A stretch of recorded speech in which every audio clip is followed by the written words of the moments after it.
안녕하세요. 오늘은 무반죽법에 대해서 알아보고 무반죽법으로 말랑말랑한 소금빵 만드는 법도 알려드리겠습니다. 이벤트 내용도 담겨 있으니 끝까지 시청해주세요. 구독과 좋아요도 잊지 말고 꼭 눌러주세요. 베이킹 초보도 만들기 쉬운 무반죽빵. 저도 처음에 빵을 시작할 때 무반죽법을 굉장히 많이 썼었는데요. 이 무반죽법이라는 건 도대체 어떤 걸까요? 무반죽법이라는 건 이름 그대로 반죽을 하지 않고 빵을 만드는 방법 중에 하나인데요. 반죽을 이렇게 힘들게 치대지 않고도 만들 수 있다는 장점이 있습니다. 그런데 무반죽법 보다 보면 재료 넣어서 섞는 게 이미 반죽 아닌가요? 무반죽이라면서 왜 접어주나요? 이런 질문들이 꽤 나오는 걸 볼 수 있는데요. 이건 무반죽이라는 단어에 대해 조금 더 알아야 합니다. 반죽하다를 사전에서 찾아보면 가루에 물을 부어 익혀 개다 라고 되어 있습니다. 거봐, 물 섞는 게 이미 반죽이라니까? 근데 저는 이게 다분히 한국적인 정의라고 생각해요. 왜냐면 한국 음식에서는 가루에 물을 이겨 개기만 하면 되는 경우가 많았을 거예요. 부침개나 튀김옷에 필요한 반죽들이 아마 그 예가 될 수 있겠죠. 그럼 이럴 때는 반죽하다, 섞다의 뜻만 가지고 있는 걸까요? 다시 사전적 정의로 돌아와서 이 단어를 잘 이해하기 위해 붙여놓은 용례를 확인해 보았습니다. 그런데 국립국어원 표준국어 대사전에 있는 두 가지의 용례가 모두 치대는 과정이 필요한 찹쌀떡, 빵이라는 점이 흥미롭더라고요. 반죽하다가 치대다의 뜻으로 사용될 수도 있다는 걸 보여주는 대목이죠. 우리도 아마 같은 반죽이란 단어지만 섞어서 만든 묽은 반죽과 치대어 만드는 단단한 반죽을 구별할 수 있을 거예요. 정리하자면 반죽하다라는 단어의 뜻은 물에 가루를 부어 익혀 개는 섞는 의미뿐만 아니라 힘을 주어 치대는 의미까지 섞여 있고 상황과 맥락에 따라서 두 가지 뜻을 구별하여 우리는 이해할 수 있다는 거죠. 방금 말한 것처럼 반죽하다라는 단어에는 섞다와 치대다가 합쳐져 있는 형태라고 보시면 됩니다. 영어에서는 섞다를 mix 그리고 치대다를 knead라고 해서 두 가지 단어를 아예 다른 단어로 구별해서 사용하고 있죠. 무반죽빵은 번역된 이름이고요. 원래 이것의 이름은 no knead bread이었습니다. 그러니까 다시 말하자면 치대지 않고 만든 빵이라는 뜻으로 no mix bread, 섞지 않고 만들었다는 빵이 아닙니다. 그러니까 원래 no knead bread는 치대지 않고 만든 빵이니까 섞는 것부터 반죽이다 아니다 논쟁할 거리가 없는 거죠. 이걸 한글로 번역하는 과정에서 생긴 오해라고 생각합니다. 그도 그럴 것이 영어 단어 need를 우리는 치대다 라고도 번역하지만 반죽하다 라고도 많이 사용하거든요. 그리고 무반죽법을 이야기할 때 이 무반죽법을 고안하고 유행시킨 것으로 알려진 짐 레히, 이분을 빼고 이야기할 수 없는데요. 이분의 무반죽법은 2006년 뉴욕타임스의 제빵 공정의 혁신으로 소개되기도 했고요. 게다가 요식업계의 아카데미상 또 오스카상이라고 불리는 제임스 비어드 어워즈, 거기서도 뛰어난 제빵사상 Outstanding Baker 상을 수상한 분입니다. 그가 이 무반죽법을 고안한 건 누구나 쉽게 최소한의 노력으로 빵을 만들 수 있도록 하기 위함이었다고 하거든요. 진짜 다 섞기만 했는데도 이렇게 멋진 빵이 나오더라고요. 무반죽법은 처음에는 섞기만 해서 만드는 방법을 지칭했을 수도 있어요. 그러나 점점 반죽기를 쓰지 않고 혹은 치대지 않고 만드는 방법까지 의미가 확장되었습니다. 더군다나 섞기만 해서 발효시켜 굽는 빵은 볼륨이 낮고 탄력이 부족한 문제가 있는데 중간에 접어주는 과정을 통해 반죽의 볼륨과 탄력을 증대시킬 수 있다는 걸 발견하게 됐죠. 이 접어주는 과정을 더해서 더욱 멋진 빵을 만들 수 있도록 무반죽법이 진화하게 된 겁니다. 이제 이런 무반죽법을 집에서도 쉽게 할 수 있도록 도와주는 책을 소개하려고 합니다. 이 책은요, 제가 처음 베이킹 시작할 때 봤던 책이고 아주 많이 추천했던 책입니다. 베이킹 초보와 베이킹을 시작하는 분들께 강력하게 추천하는 책인데요. 이 책 하나에 무반죽 레시피가 이렇게나 많이 들어있습니다. 사실 이 책은 저의 시작을 함께 한 책이라고 할 수 있습니다. 아주 거국적이죠. 무반죽의 원볼? 너는 내 거다. 최소 리소스로 만들 수 있다라는 생각으로 샀는데 아주 유용하게 잘 썼습니다. 제가 가장 처음 빵을 만들기 시작할 때 봤던 책이고 정말 도움을 많이 받았던 책이에요. 저는 이것 아직도 누군가가 저한테 베이킹 처음 시작하려고 하는데 어떤 책 보면 좋을까요? 라고 하실 때 저는 이 책을 정말 많이 추천을 드려요. 제가 책을 진짜 아껴보는 편이라서 접거나 펼쳐보거나 이러질 않는데 이 책은 제가 내내 부엌에 펴놓고 따라 만드느라 엄청 너덜너덜 했었습니다. 지금 보니까 최애 빵이 크랜베리 호두빵이었던 것 같아요. 여기가 제일 많이 펴져 있더라고요. 사실 이 책을 추천하고 싶어도 그동안 절판이라서 자신있게 추천하기가 어려웠는데요. 역시 존버는 승리하는 거 맞습니다, 여러분. 드디어 이 책의 개정판이 새로 나왔습니다. 예! 추천을 하고 싶어도 책을 구할 수 없어 추천할 수 없었던 저의 슬픈 나날은 이제 갔고요. 자신있게 이 책을 추천드릴 예정입니다. 이 책에 레시피가 진짜 많은데 기본적인 모닝빵, 식빵 이런 것들부터 통밀, 호밀 쓴 건강빵도 이렇게나 레시피가 다양하게 있습니다. 그리고 버터를 안 쓰고도 만드는 발효 케이크 레시피, 그리고 발효 쿠키 레시피까지 아주 알차게 들어있는 책이라 초보 베이커분들에게 강력하게 추천합니다.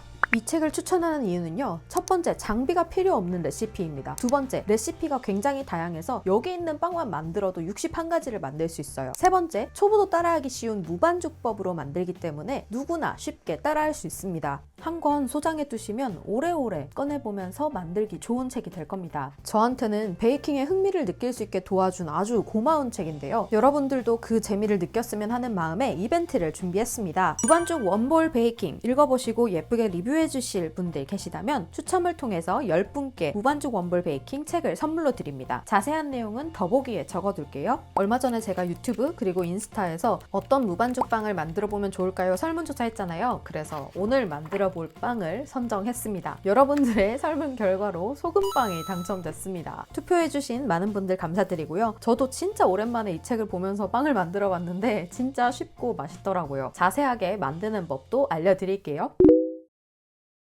오늘 소개하는 소금빵 레시피는 무반죽 원볼 베이킹 레시피 그대로 가져왔고요. 제가 사용한 재료는 화면을 참고해 주시면 되겠습니다. 책에 분량, 굽는 온도, 굽는 시간은 눈에 딱 잘 보이게 이렇게 적혀 있으니 확인하시고요. 오늘은 책의 레시피를 소개할 겁니다. 물과 우유를 넣어서 주걱으로 잘 풀라고 하시네요. 최대한 하라는 대로 해보았습니다. 그 다음 물과 우유가 섞이면 드라이 이스트를 넣어 1분간 그대로 두고 이스트가 가라앉기 시작하면 주걱으로 휘저어 골고루 잘 섞으라고 되어 있습니다. 이렇게 섞어보면 드라이 이스트가 아주 매끈하게 잘 섞이게 되더라고요.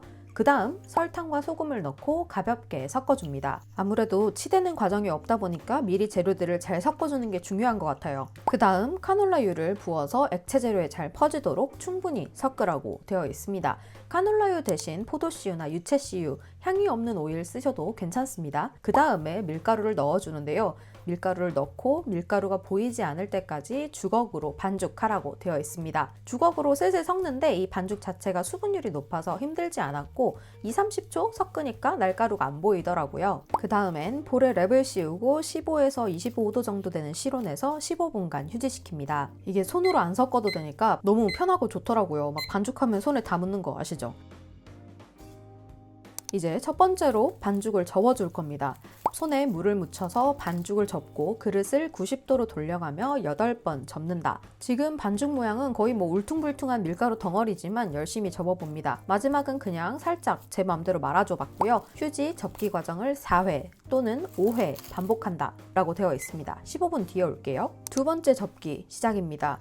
아까보다 반죽은 살짝 매끈해지긴 했지만 아직도 좀 거칩니다. 하라는 대로 볼을 돌려가면서 8번 접어줬고요. 너무 세게 잡아당기면 반죽 끊어질 수 있으니까 적당히 접어주세요. 15분 뒤에 찾아오겠습니다. 이제 세 번째로 접고 휴지시켜 줄 건데요. 손목에 힘을 많이 줄 필요가 없어서 되게 편리하고 이게 반죽이 점점 매끈해지고 있어서 접기에도 훨씬 더 편합니다.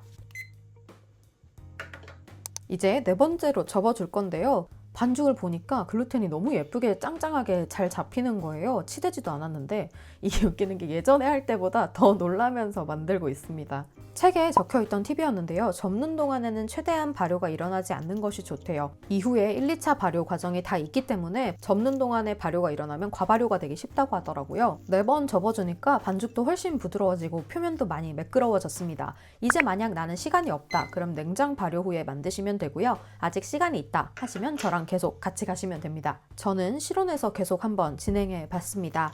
이제 15분 뒤 5번째 접기를 해주는데요. 처음에 섞기만 했던 반죽과는 완전 다르게 매끈하고 손에 달라붙지도 않습니다. 이번 접기가 끝나면 이제 1차 발효 진행하면 됩니다. 이제 접기는 모두 끝났고요. 25도에서 27도에서 30에서 60분간 두라고 되어 있습니다. 저의 경우에는 따뜻한 곳에 50분 정도 되니까 2배가 됐는데요. 작업 환경은 모두 다르기 때문에 절대적인 시간보다 반죽이 2배 되는지 체크하시면 됩니다. 이제 반죽을 45g씩 나눠서 둥글리고 실온에서 중간 발효하는 단계입니다. 45g씩 분할하는 게 너무 작다. 그럼 75g씩 6개로 만들어도 괜찮습니다. 손에 많이 붙으면 덧가루 조금씩 뿌려가면서 둥글리시고요. 마르지 않게 덮어서 15분간 중간 발효할게요. 이제 반죽을 손으로 굴려서 올챙이 모양, 고추만두 모양으로 만들고 버터도 잘라둡니다. 한쪽만 이렇게 손으로 굴려주면 자연스럽게 올챙이 모양이 되더라고요. 성형하는 동안 마르지 않게 덮어놔주시고 반죽을 밀대로 밀고 버터를 말아 오븐팬에 팬닝한다 라는 단계입니다. 올챙이로 만든 순서대로 밀어주시면 반죽 저항이 덜할 거예요. 만약에 너무 안 밀린다? 그럼 한 5분 정도 더 쉬었다가 밀어주시면 됩니다. 나머지 아이들도 돌돌 말아서 성형해주면 되고요. 반죽이 조금 진 편이니까 덧가루를 적당히 써가면서 만들어주시면 되겠습니다. 저는 짧고 통통한 애들을 좋아해서 이렇게 좁게 성형했는데 길쭉하게 더 말아주셔도 괜찮고요.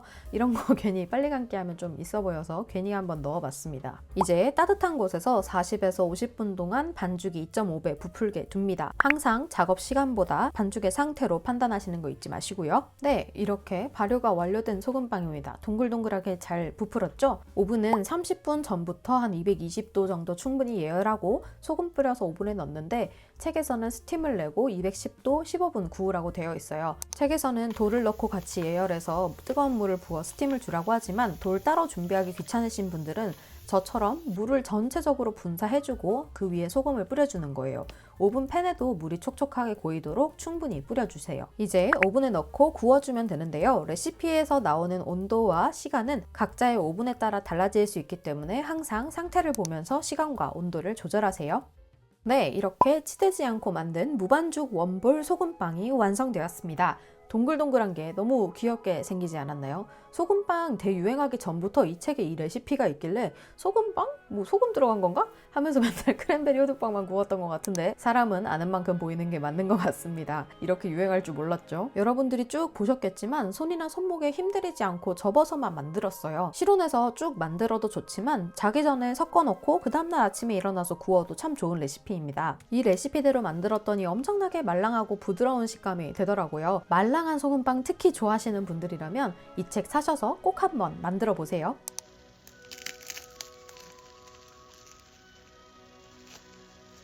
맛있나? 맛있어. 되게 부드럽다. 그지? 이 레시피는 또 다르구만. 말랑한데 부드럽고.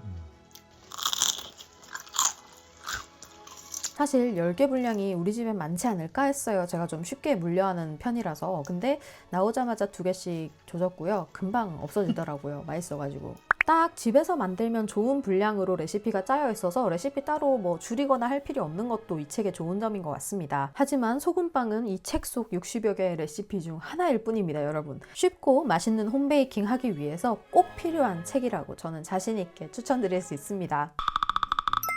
네, 오늘은 이렇게 무반죽법에 대해 알아보고 무반죽 소금빵까지 만들어 봤는데요. 여러분도 손목에 힘들이지 않고 쉽게 집에서 맛있는 빵 한번 만들어 보세요.